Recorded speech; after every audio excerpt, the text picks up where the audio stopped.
On this week's episode of the Into the Chat podcast, I interview the incredible Kelly Frost. Kelly is a hypnotherapist, a sound healer, a holistic coach, a nervous system regulator, and just an all-round insane human. And in this episode, Kelly and I discuss hypnotherapy and the benefits of hypnotherapy in a healing journey. We also go through things like living in a space of joy, perception, manifestation, and a load of other stuff in between it. So I really hope you enjoy this episode as much as I enjoyed filming it. And of course, please don't forget to like and subscribe to the channel. So, Kelly Frost. Oh, hello. Welcome to Into the Chat podcast. I'm so excited to have you. Thank you, darling. Yeah, me too. So, sound healer, hypnotherapist, nervous system regulator. You got it all going on. I got it all going on, girl. So I am actually so excited to have you on because your energy is just incredible. You literally just radiate this incredible like glow, and your personality just shines, and you're just so beautiful. So I'm so excited to have you. Thanks, darling. Let's start. I'd like to start with a story that you shared with me about when you were, about 19, yeah. And you were quite ill. I know it might be a bit difficult to start with something like that, but I think it'll allow us to get into the chat. Into the chat. Into where the we chat. belong. So when I was 19, an illness started. So it started off as a headache, and then over 3.5 years just radiated through my whole body. I had, every footstep would be just radiating pain. I had to wear a balaclava in the winter because the wind would hurt my face. Didn't brush my hair for 3.5 years. It was like really, really intense. And 16 tablets a day, just Western medicine just rammed down my throat. Shock. And shock. Yeah, I know, shock. And I was in a mess, shock. But what was really interesting, so for 3.5 years, I was they could never find out what was wrong. And they were always being like, you're too young to have fibromyalgia. You're too young to be unwell. You're a hypochondriac. And my mother at the time, bless her, she dedicated her whole being just to get me better. And it was, she's a hypochondriac, she's over the top mother, and all these stories that were being created, and I was there just a shell. Just could not even live my life anymore because I was in so much pain. And told that I would have to just live with it.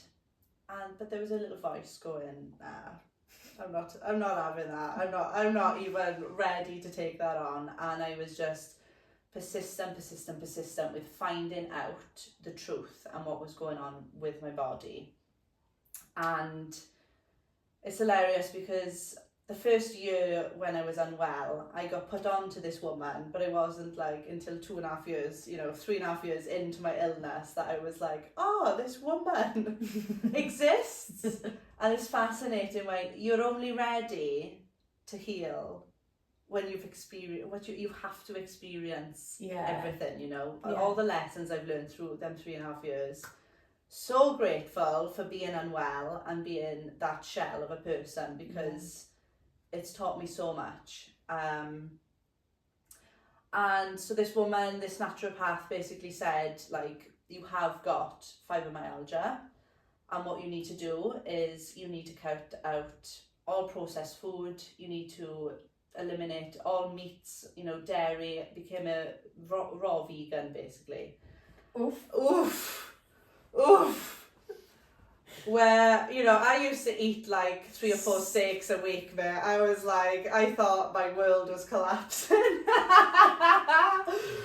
But, oh my God, I'd be crying if someone told me that. Honestly. But I listened to her because it was the first person out of all the Western medicine, she was the first person that would put Western medicine with Eastern medicine and actually go, no, you are right, there is something wrong with you. And if you basically go through a whole detox, which I did. I was like, I just knew that this was right, you know? Yeah. And I think sometimes we need someone to go, I see you, and you're not well. Yeah. For you to go, oh, there we are. Yeah. I'm ready to get better now. Yeah. And I truly believe that was half the medicine of someone saying, you're not a hypochondriac, you're not well. So yeah, over the space of probably, well, I was vegan for 9 years, not anymore. And, just really got into my health, and it was the catalyst to looking into my psyche, started plant medicine, and that opened up something completely brand new and wonderful in my life. Yeah. And then looking at grief, and obviously over the last, 13 years ago now, when I was actually unwell. I've gone through such a process, I've landed myself in a really bad relationship, which took away, again, part of my being. And it's not until recently that I've really understood myself, understood the grief that I've not processed. Yeah. Which was the thing that made me unwell. And looking at the emotional aspect of myself, that I'm finally the happiest I've ever been, the healthiest I've ever been, and I'm not a vegan.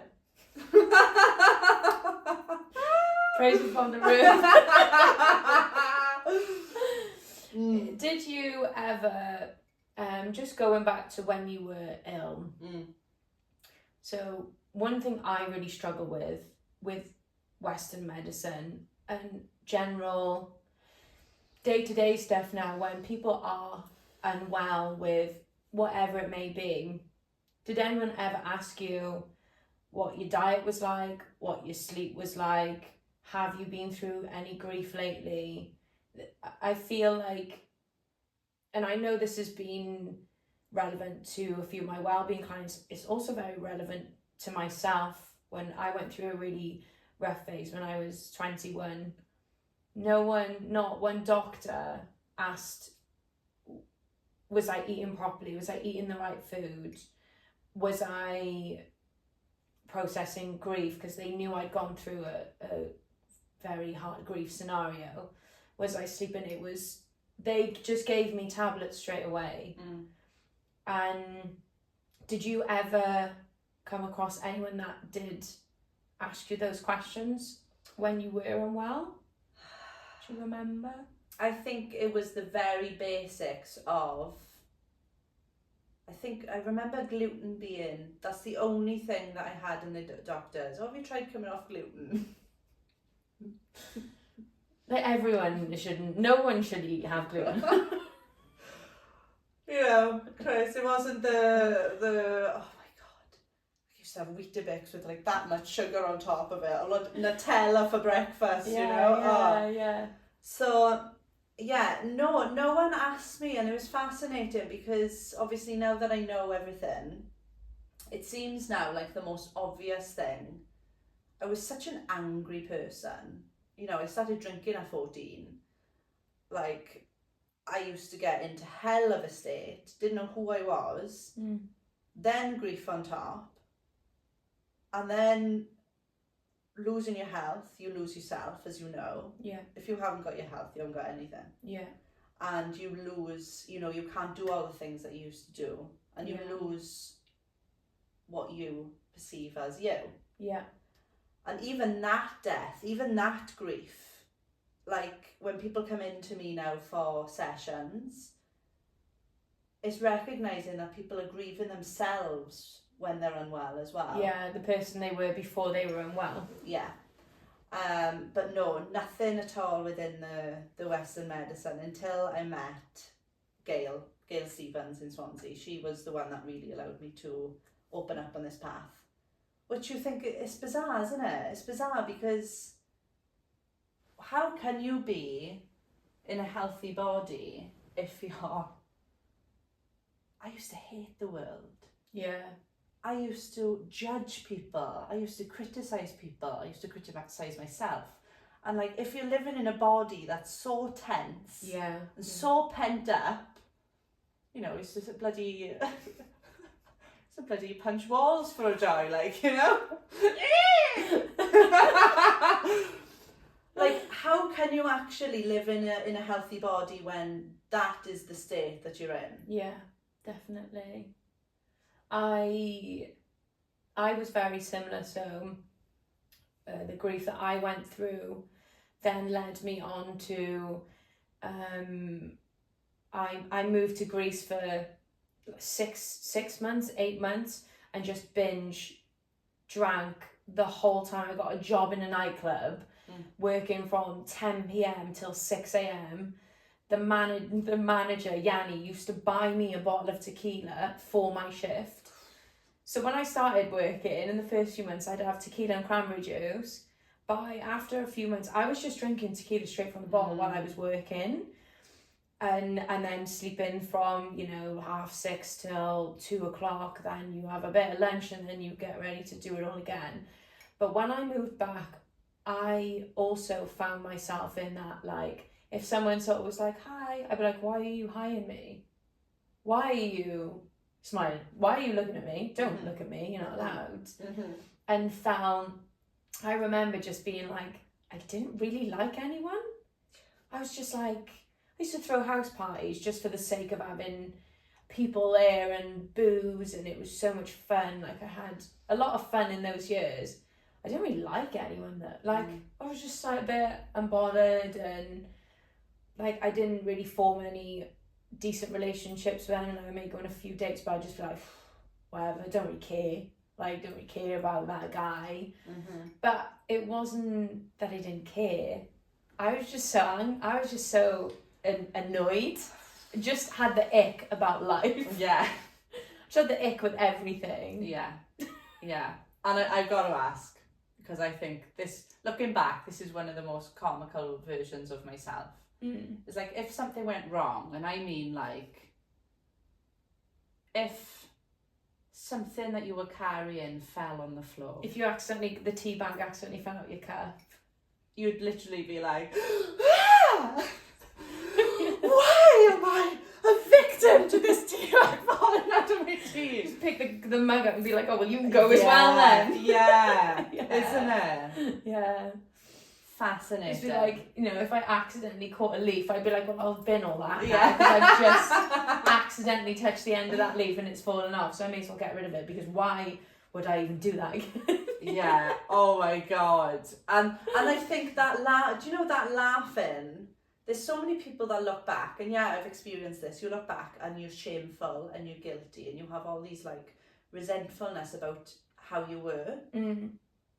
Like, laughing at it is such medicine. Yeah, it is, yeah. It's just like, you look back, and one of my favourite words is silly. Like, it's so silly. Like, that is just so silly. Like, what silly behaviour. So, yeah, it is. I totally get where you're coming from. Like I would love to have been like one of my fish in my fish tank watching me. Like, why is she losing her shit because she didn't put in microwave rice on for 2 minutes? She did it on one on accident. Like, open it and be like, I only put it on for one. Yeah, isn't it? Oh, a proper second one now. I've already eaten it now. Yeah. Yeah. Dinners and I've thrown the bin. Too late. Oh, honestly, yeah. And that is something that I really, really just, in my, when I see clients and I work with clients, laughter is so essential. I've been to so many therapists that are like very like serious, and it's a serious matter, and I come out and I'm like, oh, yeah, we should be, it's elevation that we need, isn't it? So, yeah, we can look at the shit that would have happened in the past, but we need to elevate ourselves. Yeah, we need to feel good and ready to take on the world. Literally. When you were going through your process of dealing with the grief and healing and getting better, what sort of therapies did you fall into from there, which has brought you to where you are now? So it was nutrition first, and then I went on to plant medicine, then I went on to counselling, then I went on to energy work, shamanic work, bit of hypnotherapy, back to shamanic work, back to energy healing. You literally go like through, you start on the surface like, oh, nutrition, and like, oh no, we got a bit of counselling, and then you then it's into the depth of every single dimension that there is. Like, oh, let's go down. But again, it's like that, well, it's holistics, isn't it? It's the whole, it's the wholeness, it's not just the physical, it's the, I came into the nutrition for my physical, but it's the emotional, it's the energetical, it's the spiritual, isn't it? And it is, it's the whole container of your being is what each medicine that we need to look at, isn't it? So I really want to delve into the hypnotherapy stuff. So you're a hypnotherapist. And what I want to get out there first is how when people say hypnotherapy, they see the hypnotherapist on the stage with like 6 people from the crowd. One of them is on the floor barking like a dog. One of them is like clucking like a chicken. I feel like that is a very strong perception of hypnotherapy. So give me what hypnotherapy is and being a hypnotherapist. And I think each hypnotherapist has got their own perception of what it is, so I'm going to go from it just from my experience of hypnotherapy. And I suppose hypnotherapy for me is a rewiring of beliefs, of perceptions that we've created through our life. Okay. And one of the biggest things that I tend to look at through my sessions with not only, my clients but myself as well is the process of grief. So because that's so close to my heart, and how grief is so layered, but what tends to happen with grief and what tends to happen with like cycles of grief is that, so I'll take my experiences. So one relative was unwell in bed for how many months. So when I used to look back at my Auntie Ma's life, it would be her in bed. When my cousin got killed in Afghan, it was remembering the moment where I found out that he got killed. Not all the times before. And then my dog was like the cherry on the cake that just sent me over the edge, and it was the last 2 days of his life where I was caring for him, and that's what I remembered. And hypnotherapy allowed me to actually rewrite the memories. So instead of thinking about my loved ones in a place of, they were my Auntie Ma was a shell of who she was at the end. Well, actually, no, she was this wonderful woman that had, so much joy, just even in her laugh, just, she gave me so much joy.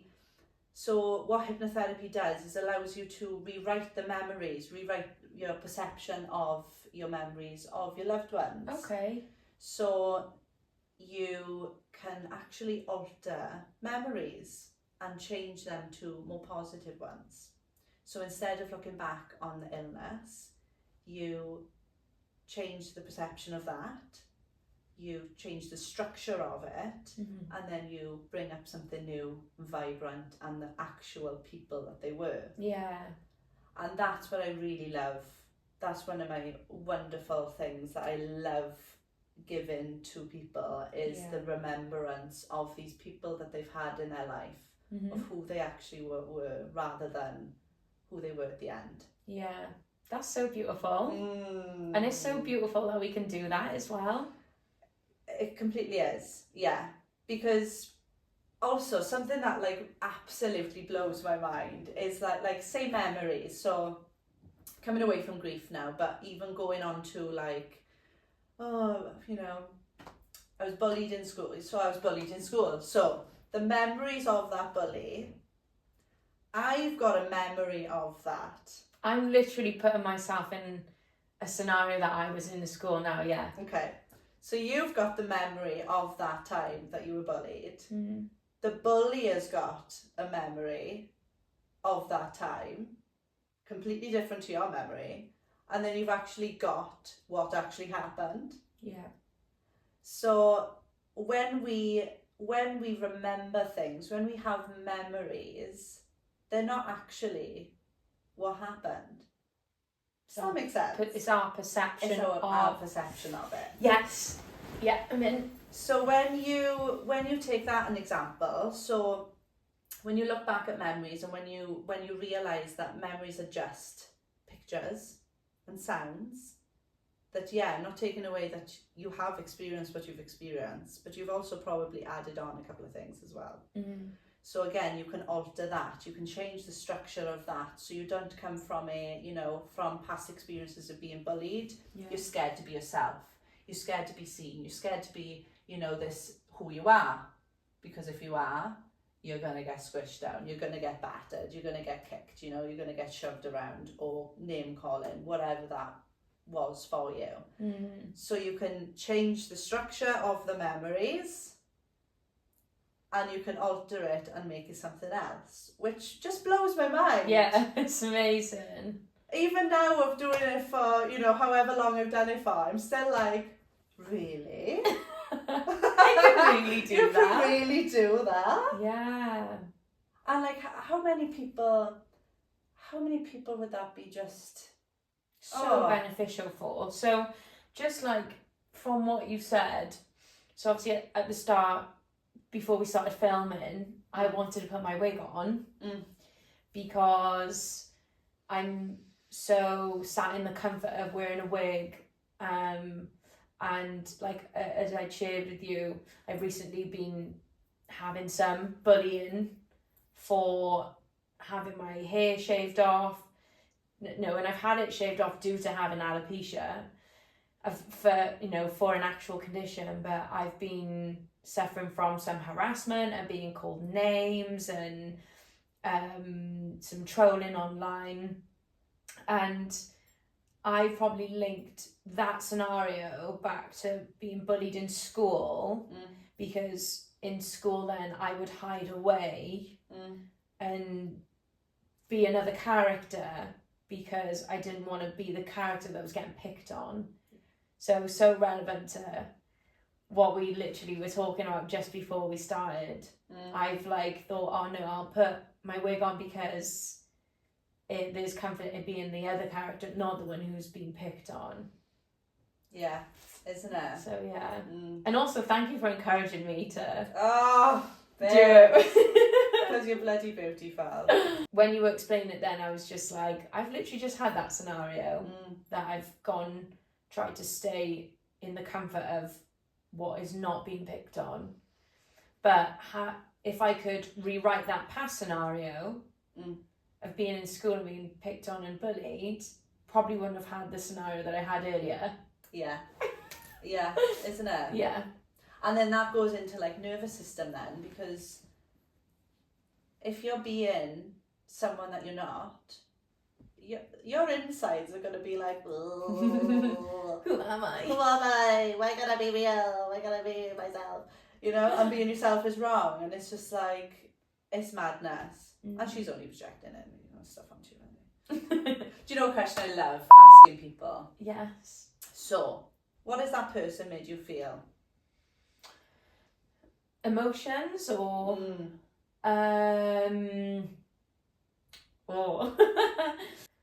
like self-doubt and like that whole knock my confidence, and a bit of anxiety around, is that what other people think too?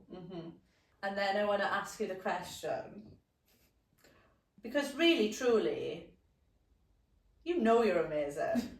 Like, really, I actually don't give a shit. Exactly. And this is what I get frustrated about, because I'm like, I actually really don't care. Yeah.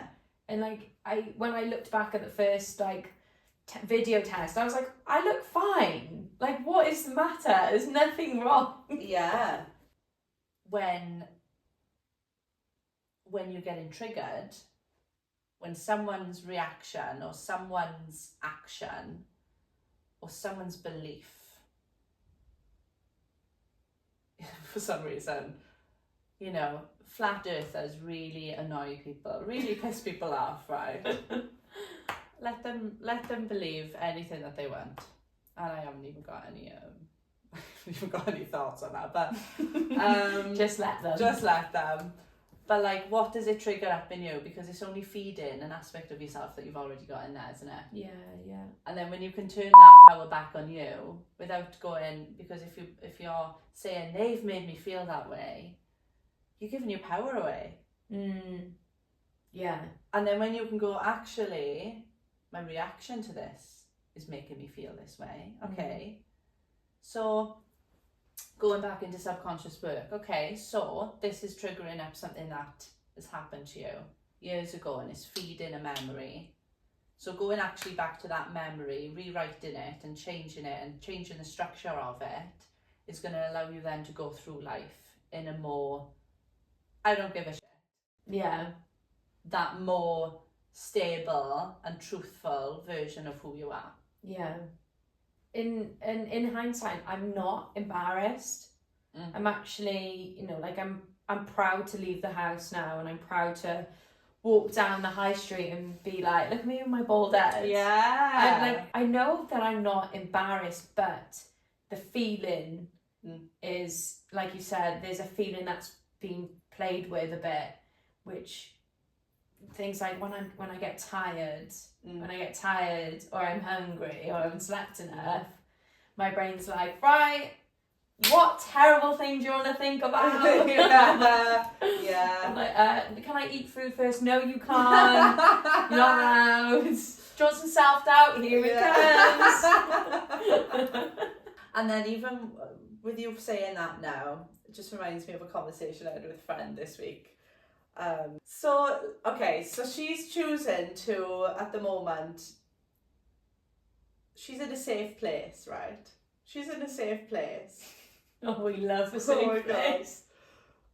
But because she's not used to being in a safe place anymore, she's like, I actually need that over there, because that, like, the chaos. I need a bit of chaos, yeah. And the uneasiness about being able to go back to that situation is actually more comfortable than the safeness.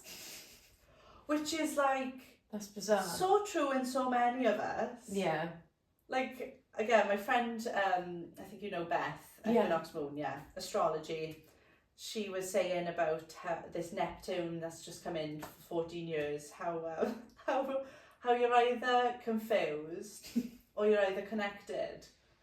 And I was watching her videos, and when I saw her a couple of days after, I was like, where's my confusion? I don't understand. Like, your video said about how it's, you know, bringing up confusion, and she was just like, well, maybe you're the other thing, and maybe you're just connected. And I was like, what? Me?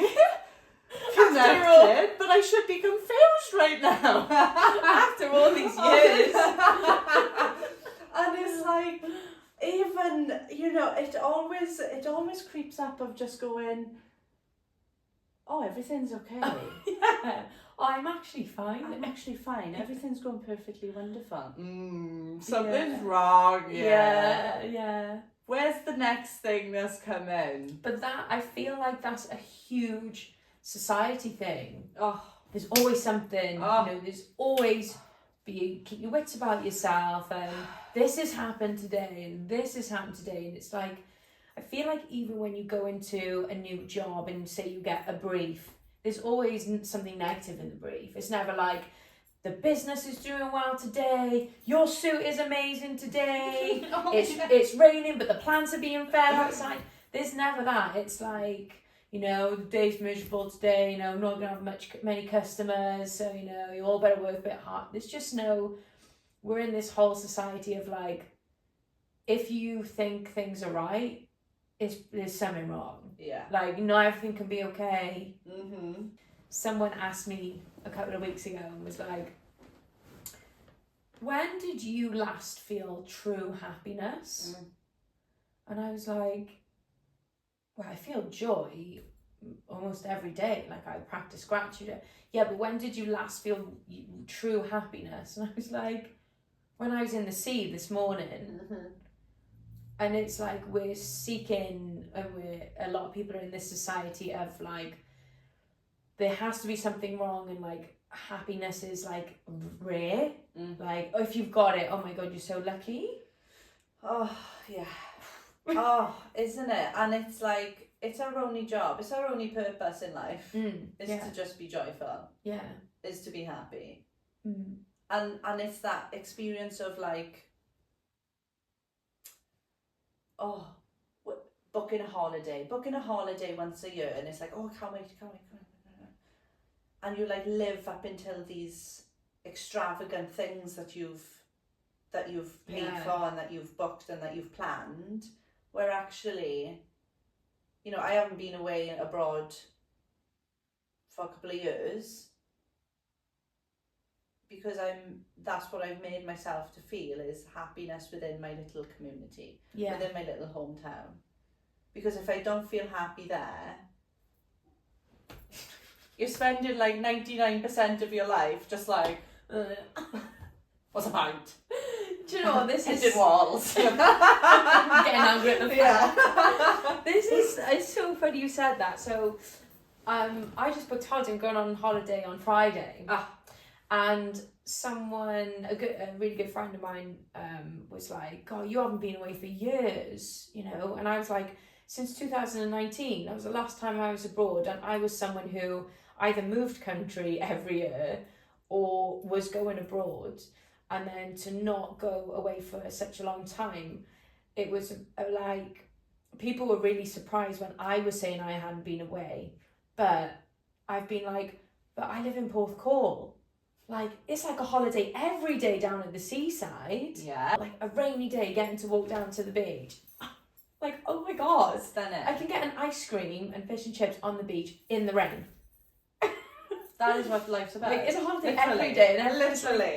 Yeah, it's like building that happiness within where you are in that community. Yeah, definitely. Completely. And that's success, isn't it? Like, I love to redefine success of, it's not about how much money you have and, you know, how many holidays you have. It's like, how much joy do you have? Like, that to me, if you laugh, you know? Yeah, literally. That is success. But again, we live in a society that we've got to have a flashy car and a flashy house, and we've got to go on holidays and have them floating things in the pool. Floating breakfast, yeah. Which I would quite like. Definitely. Yeah, but I could have it in the bath at home. You can so have it in the bath at home. Get a paddling pool in the front garden. Put one there and just put a Greggs on it. That's all you need. Just a chicken bake, just floating. Get your steak bake.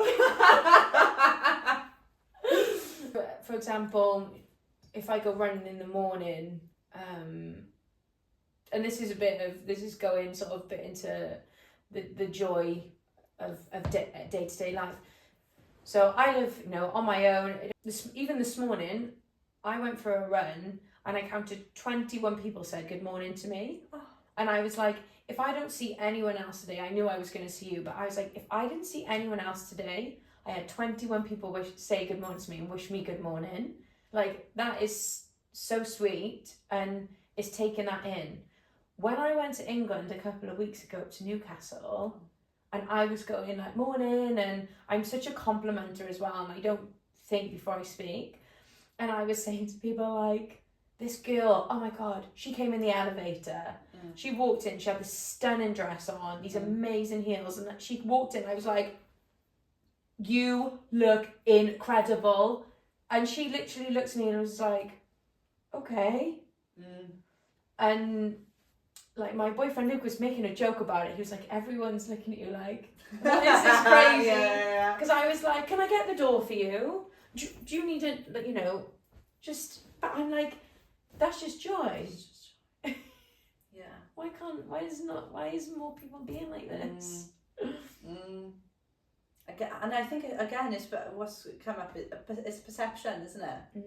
So I worked with a lady recently that was scared to go into Tesco on her own, and she had to have family to go in with her, and she came to me and I was like, oh, I love to go into Tesco. I love to know what song is being played. Yeah. I love to sing. I love to go around, and I love to see, yeah, you've got people that are like rushing and, you know, but then I love to see the people that are taking their time and... What's in their trolley? What's in their trolley? Yeah. Oh, where's that? What aisle is that from? And she did not realise, because fear is the blocker of so much, isn't it? She did not realise that there was music on in the supermarket, first of all. What? Which... Tesco radio. They got their own radio. I've never noticed that. Yeah, that's amazing. Tesco radio station. I'm gonna sign up to that. But yeah, the perception of, and then, you know, everyone's rushing and everyone's, you know, knocking people out the way, and it's like, actually. So we did some work, and she came back, and she was like, oh. So I think it was like listening to Dolly Parton. And then there was a little child singing Dolly Parton, and just changing the perception of that fear allowed her to see the beauty. So it's the same as walking down the street. If you've got people that see the beauty in that, hello, good morning, sunshine beautiful, and oh, you look amazing, and all them things, rather than bit humans. Oh God. Are they going to look at me funny? Yeah. You know, is something going to happen? Is it? Then it's the perceivement of everything, isn't it? Yeah. Going from joy, let's talk about a place of lack, because that is such a huge part of what you do. Yeah, as well. What a sad place. Oh, darling, it's such a space of alone as well. There's so much loneliness in lack. And whether that's lack of love, whether it's lack of money, whether it's lack of safety, again, it's all been preconceived memories and thoughts, beliefs from other people as well. You know, whenever someone says something to you, that's stored within your subconscious mind. And now I'll give you an example, and it's a money example, and I love money. I used to have, you come into the spiritual world and it's like, money's dirty. Yeah, you don't need money. You don't need money. Shed it. Yeah. You can't be spiritual if you enjoy money. And it's like, money's just energy. Money's the exact same thing as joy to me. So when I was really struggling with money, I was fearful of buying the nice biscuits in Tesco. I would always go for the cheapy version. Oh, I better not buy that. Oh, I better not buy this. Or I better not go out to lunch with that person. I better not buy that coffee now because I haven't got enough. And when I really started basically embodying, because I've been into manifestation for like, God, read The Secret like 10 years ago or whatever. Yeah. But it's taken me until now to actually really embody it, you know? To like, really know the secret. Know it, yeah. And the moment where I started going, no, I'm going to buy the Fox biscuits. Oh, thank you. Nice. And thanking, you know, whether it was cash, whether it was my card, 30 quid on veg, 30 quid on shopping. Yeah, I landed. Thank you very much. Yeah. Thank you very much. And as soon as I became less scared of spending my money, that's when I really started to bring in the flow of money. Okay, this is really interesting for me. So I have like the fear of money. I am so careful with it, and I will, like, you know, I'll do a food shop and I'm like, I just need what fuels me. No treats. We don't do treats because we don't want to spend the money on the treats. Spend on what you need and what's good for you, and invest in that. But yeah, continue. So the biggest revelation, so I started doing that, but the biggest revelation came when I had literally not even enough money to pay my next rent, right? And this hypnotherapy course came up. 4.5 grand. And I knew that I had to do this course. And I was like, right, come on then, Kel. You've been listening to Rhonda Byrne, you've been listening to Joe Dispenza, you've been listening to all these people, Tony Robbins, you know, of just like, just do it, just truth and just trust and just go for like it. balls out, just get on with it. And I spent that money that I had for my rent on the deposit. And lo and behold, I'm abundant with money now. It's you know, I keep on growing month upon month upon month because I'm investing in myself first of all. Every time, so this is what I've created in my subconscious mind, and this is what I record my own hypnotherapies. I listen to them myself. Then. Oh, I love that. It's amazing. Also, I want to create the belief that when I invest in myself, whether that's food, whether that's courses, whether that's self-discovery programs, I get more. And that's exactly what happens. Like, I can literally feel it. Honestly. I literally can feel it. You've got it down. I can feel it coming off you. Oh, and it's so. And it's fascinating. Like a couple of weeks ago now, I've signed up to this 12-week thing, and it was £700, and I was like, yeah, wonderful, go for it, beautiful. The day after, I sign a brand new client, so it's already paid back and more. So by just trusting, rewiring, changing the beliefs, getting rid of the fear. Give it all to me, baby. I actually need to do this. I am like, listening to it, I'm like, I want to be like that. And then that goes into love, doesn't it? It goes into everything. Yeah. And then the mad thing about love and about receiving and money and all these abundant of joy and everything is a lot of people that. So I take you out for lunch and I go, I want to pay. And you go, no, I don't want that. Well, that's you blocking. That's a form of abundance. Someone offering to pay you for something, someone offering to give you something, whether that's cooking you a meal or whether that's buying you a meal, and you're stopping it. What other things are you stopping? If you're not willing to accept the gifts that come to you, what else are you not accepting? Yeah. So every time someone offers to pay me something now, I'm like, oh, thank you. Yes, please. Yes. And then vice versa. And every time, if any of my friends go, no, I go, why do you open to receive then? Why don't you want to have my love then? Does it offend you if someone says no as well? No. It doesn't? No. I very rarely get offended by people's actions these days, which is wonderful. I used to, punching the wall, punching some people, which I have. No, because I understand that. You understand the psychology behind it. I understand the psychology behind it. I understand that whether that they feel like a nuisance, whether they don't have enough self-worth, whether they they just can't receive something without feeling guilty or shameful.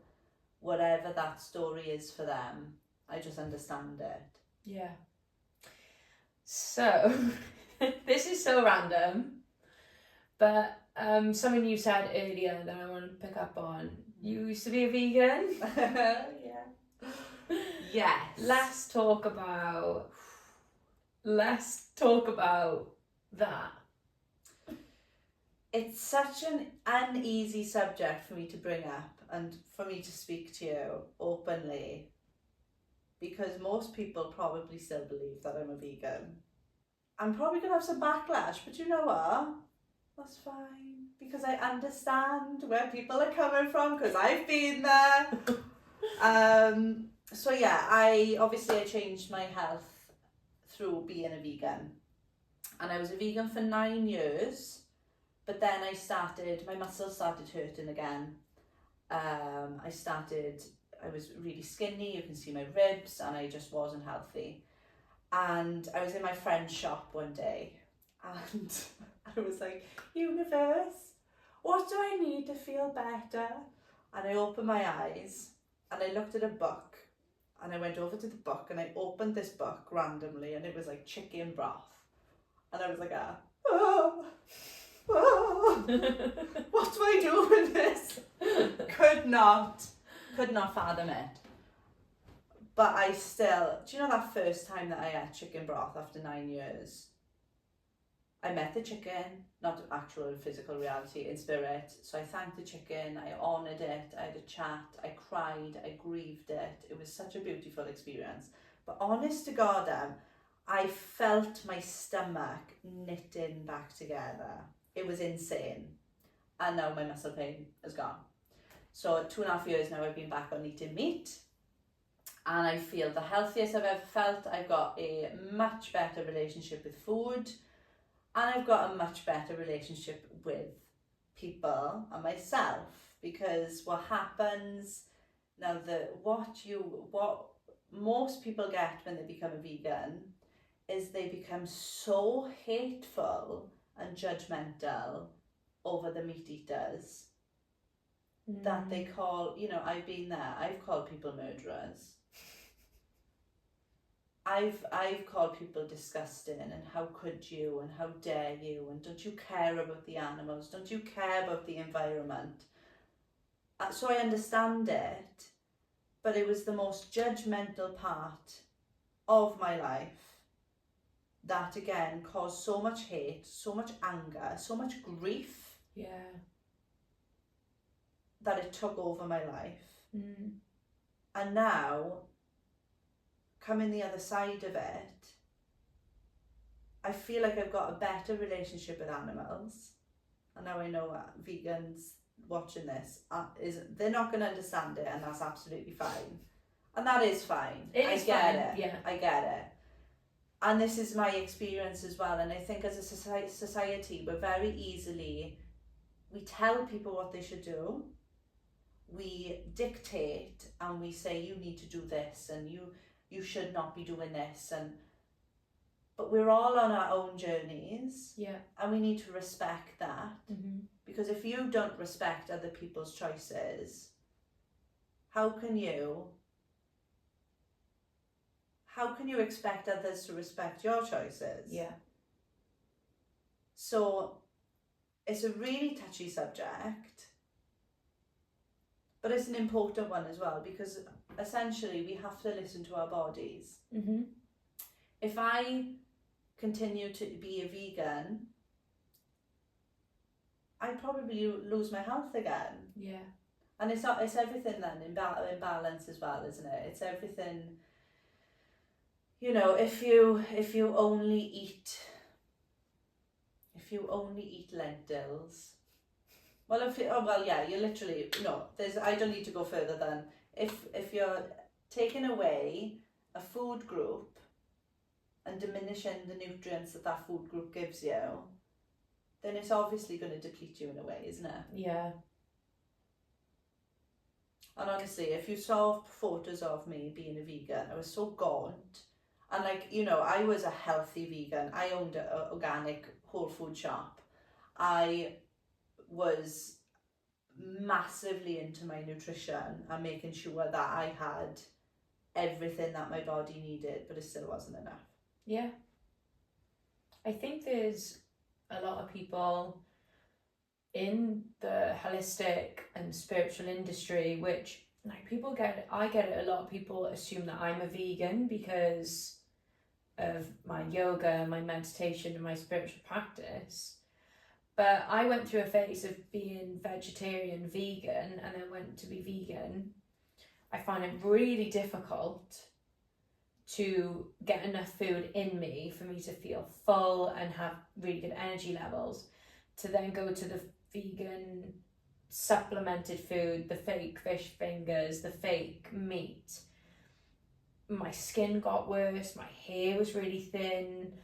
And then when I looked into it, because I'm really big into nutrition and a really big foodie, when I looked into those substitute foods, what is actually in them, I was like, we're literally just, it was like I was feeding myself cancer. I was feeding myself an illness because of the amount of sort of toxic chemicals and ingredients that are in those substitutes.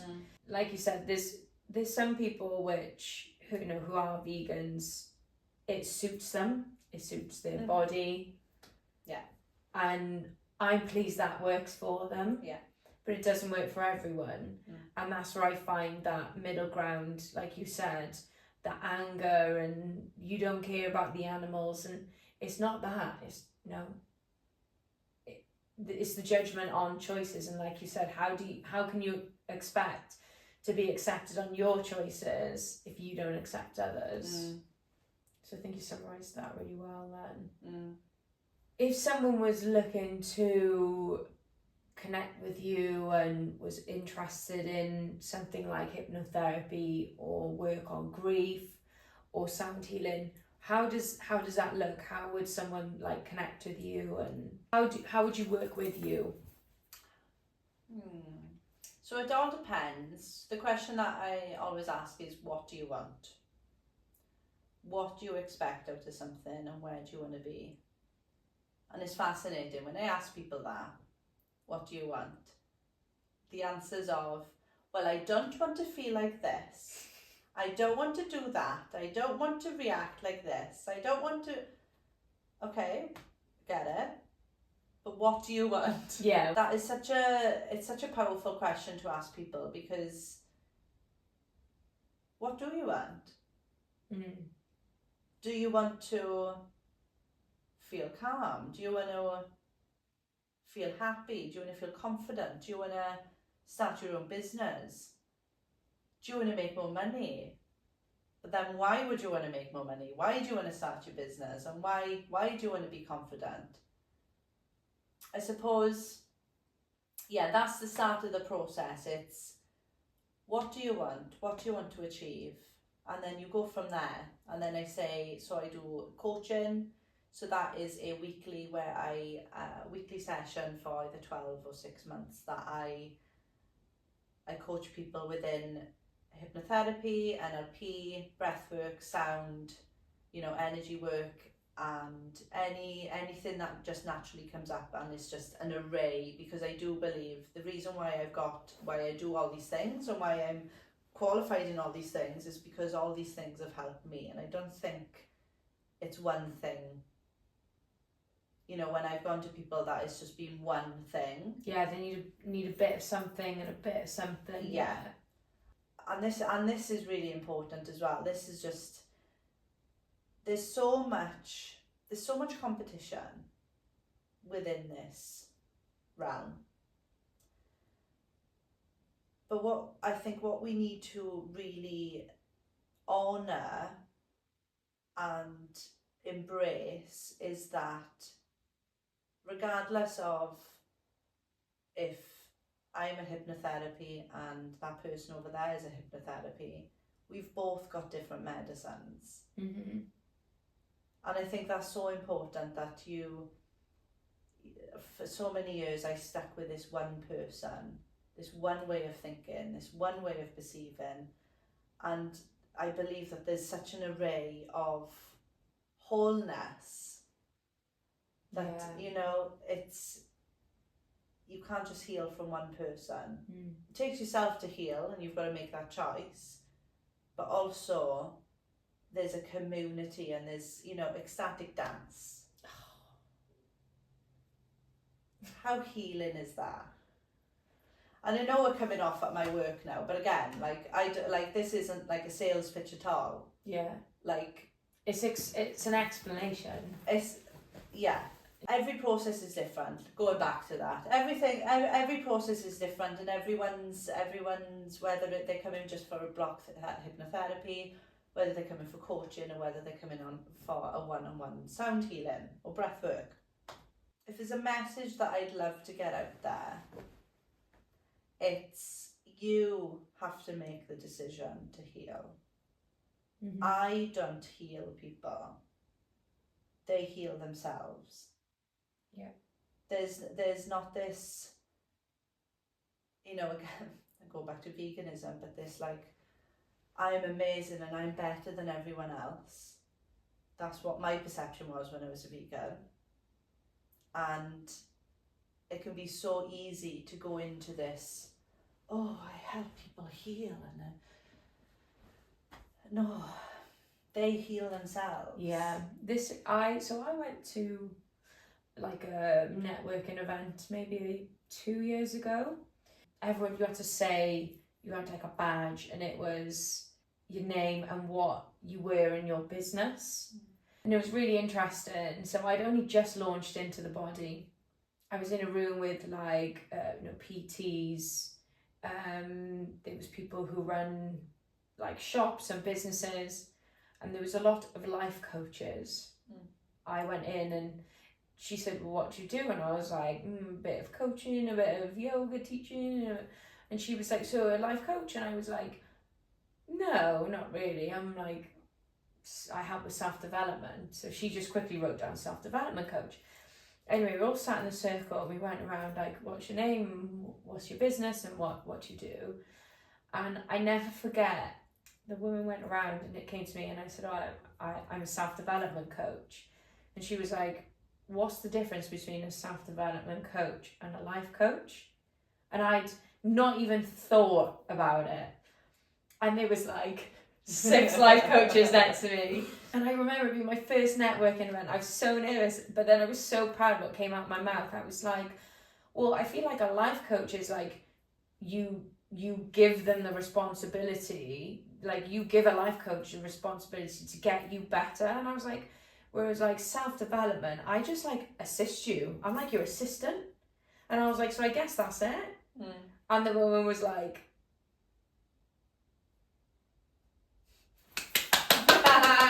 and she came up to me later on and she was like, I love the way you explained it, because she said, in my head, a life coach is someone who coaches your life rather than, and she was like, I love the self-development. And I was like, but that's where it starts. I was like, it's a self-development.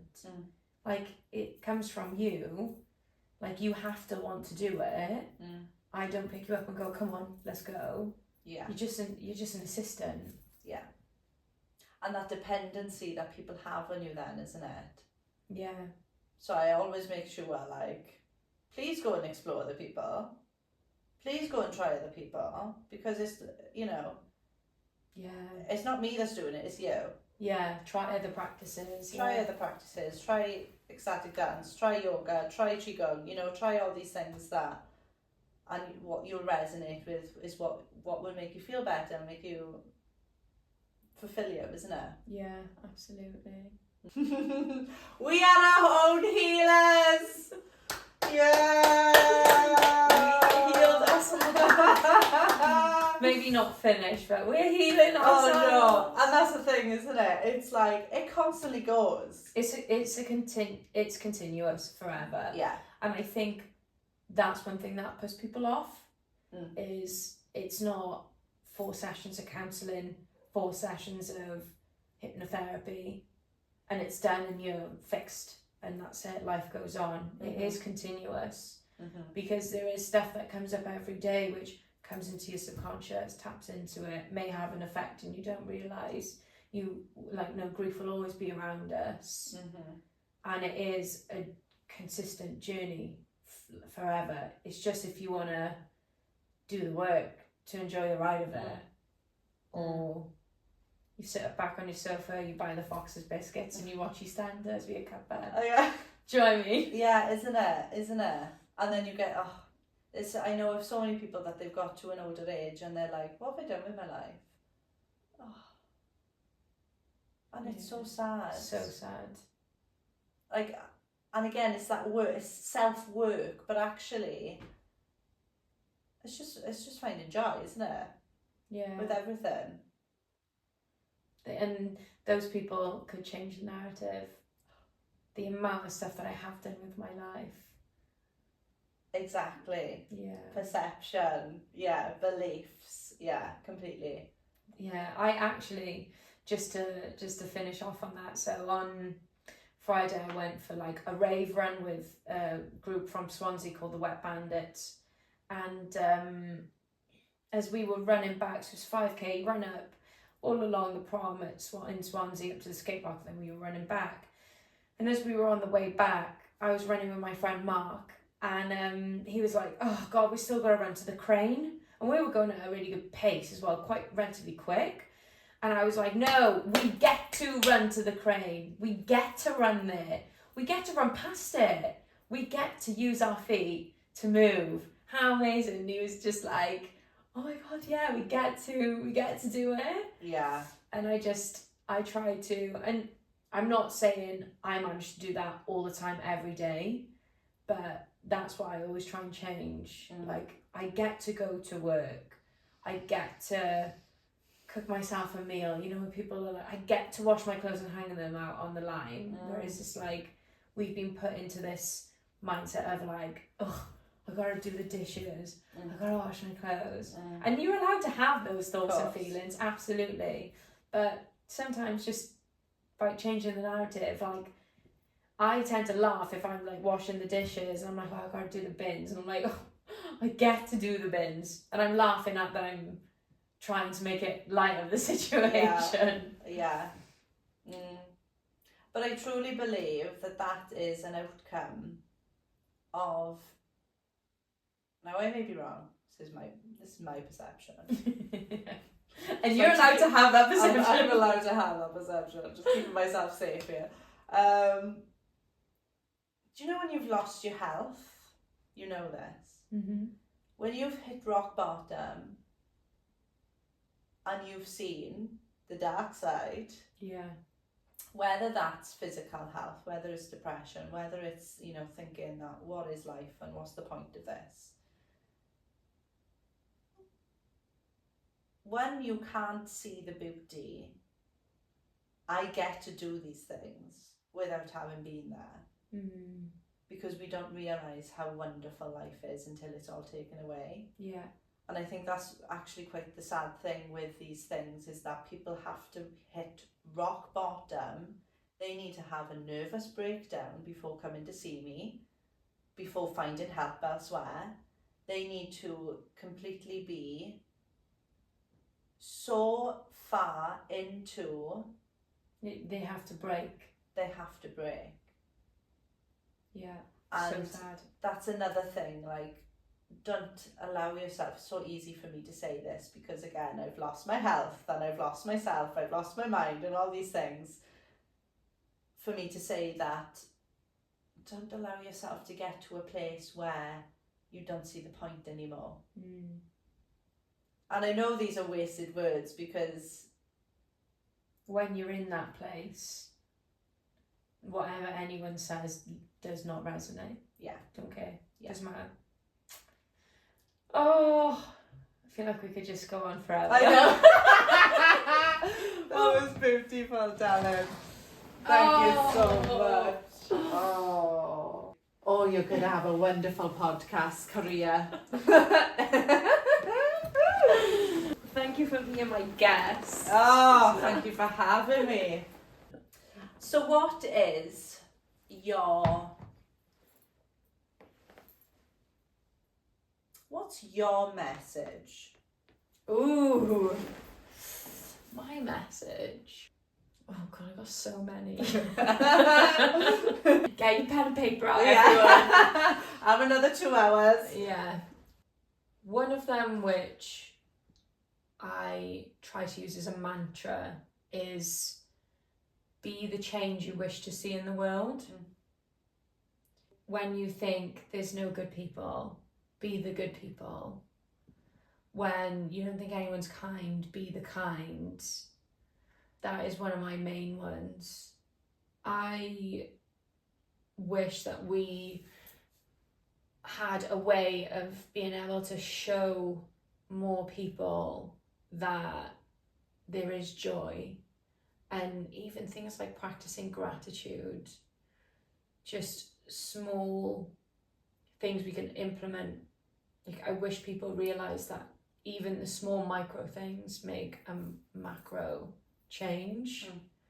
I just wish people would value their life and their health more. And I think that's what I try to bring across in my classes and my workshops and on my page, is that there is so much gratitude and joy in the little things. We just are over bombarded and consumed by have to have a really nice car and sit and watch the news and watch everyone else suffer. And I'd love people to pick up on the finer things and, you know, say good morning to the people they see, even if the person doesn't say it back. Like, reflect out, you know, be the change you wish to see in the world. So important. Yeah. And cut. And cut. Very good.